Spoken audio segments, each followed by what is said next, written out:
बेळगावचं जे इन्सिडेंट जे काही दिवसा पहिले झालं, सगळ्यांचं मन दुखवणारं होतं, सगळ्यांचे निषेध करणारे होते.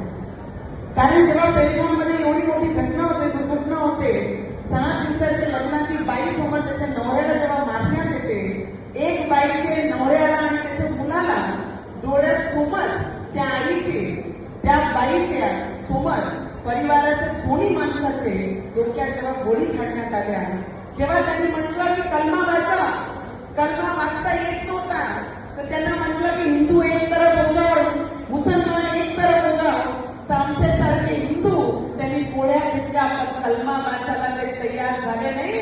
त्या पद्धतीचं आम्ही सगळ्यांनी, अरे पैसे किसने कितने कमाए हमारे जिंदगी में, जिसने हमें जिंदगी दी, ये हिंदुस्तान दिया, हिंदुस्तान की मिट्टी दी, अगर वो हिंदुस्तान के लिए तो ईमानदार नहीं रह सकते, तो हिंदुस्तान में रहने का भी अधिकार तुम लोगों को नहीं है. और वो फकवा यहाँ लगाकर हम लोगों को निकलना है. अरे भुट्टो मंत्री जे सिंधु नदी हमारा, अरे वो क्या बोलता है, भुट्टो बोलता है कि हमारे पानी अगर बंद किया तो उसी नदी में हिंदुस्तान के हिंदू लोगों का खून हम उस नदी में बहाएंगे. अरे तुम्हारे पूरे पाकिस्तान में इतनी ताकत नहीं कि हमारे हिंदुस्तान को दूसरी बार तुम हाथ उठाकर भी देख सको. हमारे देश में एक शेर बैठा है, उसका नाम प्रधानमंत्री नरेंद्र मोदी और अमित शाह यहाँ पर बैठा है.